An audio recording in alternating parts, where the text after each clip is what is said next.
বাংলাদেশে আমরা আরো 3টে অফিসারে বসাবো। আমরা পায়রা, মোংলা এবং ডিওন পয়েন্টের এই জায়গাগুলো আমরা স্টাডি করছি। টেসলা আগে আমাদের পিক আওয়ার ছিল বিকাল 7টা থেকে রাত 12টা পর্যন্ত, তারপরে ডিমান্ড কমে যেত। এখন আমাদের ডিমান্ডের প্যাটার্ন চেঞ্জ হয়ে গেছে। আমাদের ডিমান্ডের প্যাটার্ন হয়ে গেছে রাত 12টা তো প্রায়, আমি গতকালকে যে হিসাব নিয়েছি, প্রায় 18,000 মেগাওয়াট ডিমান্ড ছিল। এটা কোনোদিনও হওয়ার কথা না।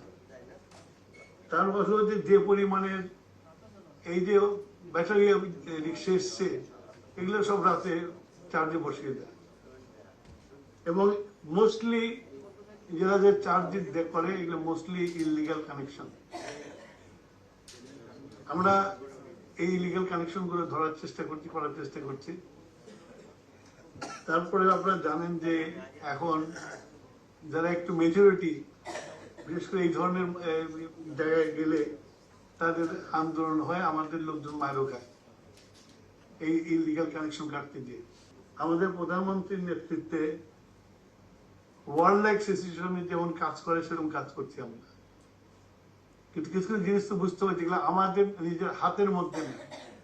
এখন এফএসআরও খারাপ হয়ে গেছে, এখানে তো আমি জোর জবরদস্তি করে বলতে পারবো না ছেড়ে দাও। ইঞ্জিনিয়াররা যেভাবে আমাদেরকে বলবে সেভাবে বলবে। আমরা যেটা করতে পেরেছি, আমরা যাতে যেসব তার পুড়ে গেছে সেসব তার ওরা বিদেশ থেকে নিয়ে এসছে, মানে যাতে আমাদের কাস্টমসে কোনো দেরি না করে, ডিলে না করে। আমরা 24 ডেলিভারি আসার পরে 24 আওয়ার্সের মধ্যে আমরা সাইটে পৌঁছিয়ে দিচ্ছি তার, যেটা আমরা পারি করছি, সেটা করেছি আমরা। তো রিপেয়ার করার দায়িত্ব তো এফএসআর মালিক, এবং সবচেয়ে বড় কথা হলো যে এটা আমেরিকান কোম্পানি। তো দুর্ঘটনা ঘটে গেছে, এক্সপেক্টেড না। আমিও অনেকের কাছে জিজ্ঞাসা করেছি যে হতে পারে কিনা।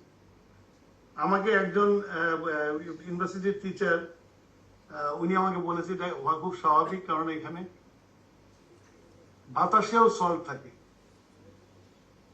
এবং খুবই কলুশন খুব বেশি হয় ওখানে। তো যে কোনো সময় আগুন ধরতে পারে। তো এরকম একটা সিচুয়েশনের মধ্যে এখন আমাকে তো ওই এফএসআর ওটা রিপেয়ার না হওয়া পর্যন্ত ওইটার উপরে ডিপেন্ড করতে হবে। তা আমরা চেষ্টা করছি, ইঞ্জিনিয়াররা কাজ করতে দিন রাত্র, এবং আমার মিনিস্ট্রির আমি প্রাউডলি বলতে পারবো যে আমার দ্বারা এটা দেখে তারা দিন রাত 24 ঘন্টা এটার পিছনে লেগে আছে, এবং আশা করি খুব দ্রুত আমরা একটা রেজাল্ট পাবো। এবং এটা পেলে আমরা কিন্তু এই যে আমাদের এফিসার খারাপ দেখে আমরা ইন্ডাস্ট্রি প্রকিউরমেন্ট কিন্তু আমরা বন্ধ রাখিনি।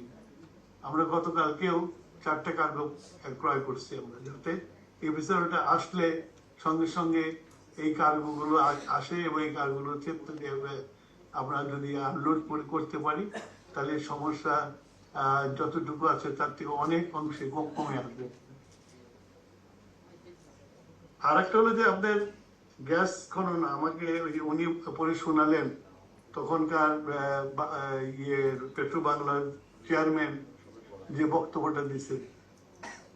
তো আমরা তো এসে দেখলাম না কোথাও কোনো কূপ খননের তারা শুরু করেছে, বরঞ্চ আমরা এসে দ্রুত যত পারছি বাপেক্সকে দিয়ে আমরা কূপ খনন শুরু করেছি আমরা, এবং বাপেক্সকে স্ট্রেনথেন করার জন্য আরো 2টো রিগ কেনার অর্ডার দিয়ে দিয়েছি আমরা।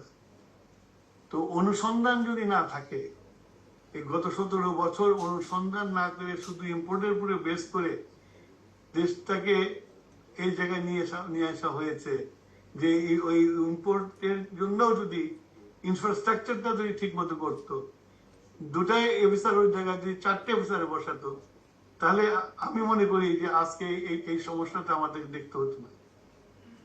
এনিওয়ে, আমরা ডিসাইড করছি বাই 2029 বাংলাদেশে আমরা আরো 3টে অফিসারে বসাবো, কারণ আমাদের অফিসার গুলো সব চিটাগংয়ের এই সাইডে। আমাকে খুলনা সাইডে অফিসার বসাতে হবে গ্যাসের জন্য। সুতরাং আমরা পায়রা, তারপর মোংলা এবং হিরন পয়েন্টের এই জায়গাগুলো আমরা স্টাডি করছি এবং ইনভেস্টরদেরকে আমরা ইনভাইট করছি।